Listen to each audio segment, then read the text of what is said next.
নমস্কার দর্শক বন্ধুরা, রে স্পোর্টসের পর্দায় আপনাদের সকলকে স্বাগত জানাই। এই মুহূর্তে আমি দাঁড়িয়ে রয়েছি যুবভারতী ক্রীড়াঙ্গন প্র্যাকটিস গ্রাউন্ডের সামনে।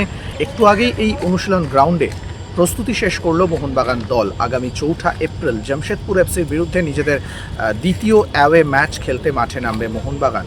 এই ম্যাচ সবুজ মেরুন ব্রিগেডের জন্য অত্যন্ত গুরুত্বপূর্ণ, কারণ ফিফা ব্রেকে যাওয়ার আগে শেষ 2 ম্যাচে পয়েন্ট নষ্ট করেছিল সার্জিও লোবেরার দল। আর জামশেদপুরের বিরুদ্ধে 3 পয়েন্ট অত্যন্ত গুরুত্বপূর্ণ, কারণ খেতাবি দৌড়ে আবারও ফিরতে হলে মোহনবাগানকে এই 3 পয়েন্ট তুলে নিয়ে অবশ্যই লিগ টেবিলের উপরের দিকে উঠে আসার চেষ্টা করতে হবে। তবে এই ম্যাচের আগে মোহনবাগান শিবিরে কিন্তু একাধিক সমস্যা রয়েছে। জাতীয় দলের ফুটবলাররা এখনও পর্যন্ত দলের সঙ্গে অনুশীলনে যোগ দেননি। গতকাল হংকংয়ের বিরুদ্ধে ম্যাচ খেলে আজকেই হয়তো শহরে ফিরবেন লিস্টন কোলাসো, মনবীর সিংরা। আগামীকাল সকালে কলকাতায় শেষ মুহূর্তের প্রস্তুতি সেরে জামশেদপুরের উদ্দেশ্যে রওনা দেবে সবুজ মেরুন ব্রিগেড। আর কালকে সকালের অনুশীলনেই হয়তো দেখা যেতে পারে মনবীর সিং, লিস্টন কোলাসো, আপুইয়াদের। তবে জামশেদপুর ম্যাচের আগে শুধুমাত্র 2 দিন অনুশীলন করার সুযোগ পাবেন জাতীয় দলের ফুটবলাররা। এই 2 দিনের অনুশীলন কি জামশেদপুরের বিরুদ্ধে মাঠে নামার আগে পর্যাপ্ত হবে?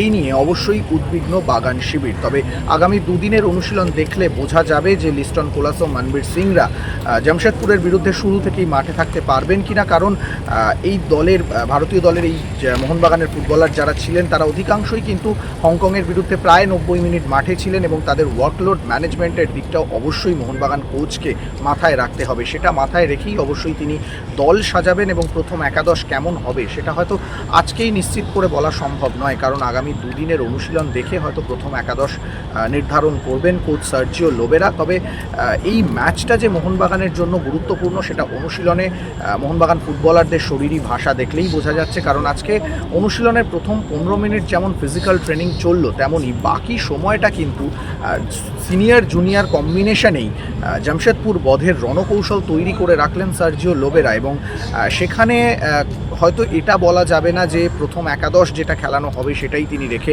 ট্যাকটিক্যাল অনুশীলন করিয়েছিলেন, কিন্তু মূলত যেভাবে জামশেদপুর বধ পরিকল্পনা করছেন সেটাই হয়তো আজকের অনুশীলনে প্রতিফলন রেখে গেলেন। মূলত নিজের রক্ষণটাকে সামলেই আক্রমণের পরিকল্পনা ভাববেন, কারণ একটা অ্যাওয়ে ম্যাচ মানে সবসময় সেই ম্যাচ থেকে আগে 1 পয়েন্ট সিকিওর করতে চান যে কোনো কোচ, তারপর অবশ্যই 3 পয়েন্টের জন্য ঝাঁপাবেন সার্জিও লোবেরা। এবং সেই আক্রমণের কৌশলটাও কিন্তু আজকে রপ্ত করিয়ে রাখলেন ফুটবল। বিরুদ্ধে মাঠে নামার আগে বেশ কিছু সমস্যাও রয়ে যাচ্ছে মোহনবাগান শিবিরে। যেমন আজকে অনুশীলনের মাঝেই সাইড লাইনে চলে এলেন অনিরুদ্ধ থাপা।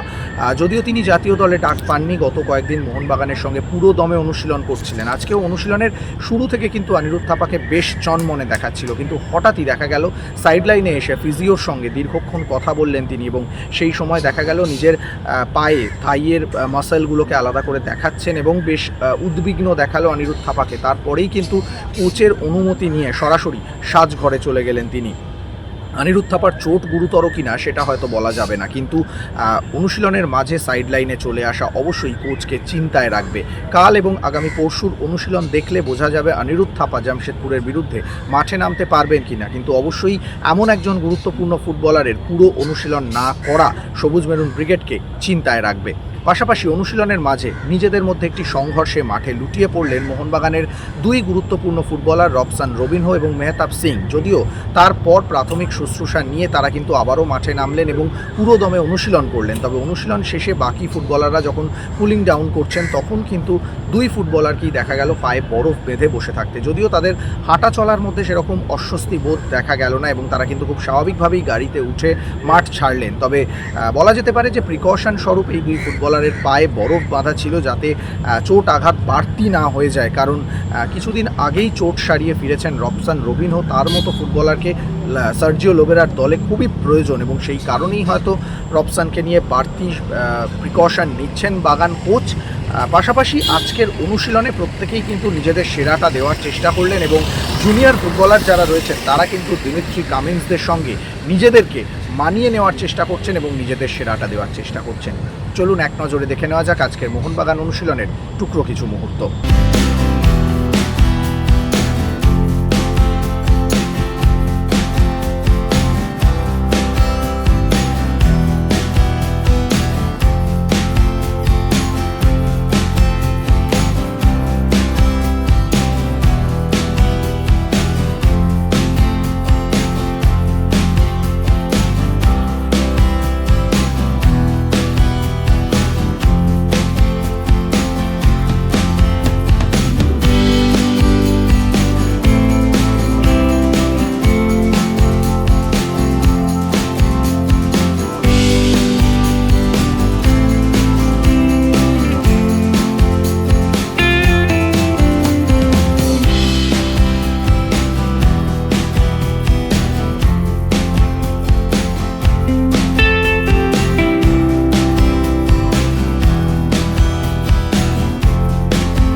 যুবভারতী ক্রীড়াঙ্গন থেকে সৌরভ মুখার্জি, রে স্পোর্টস।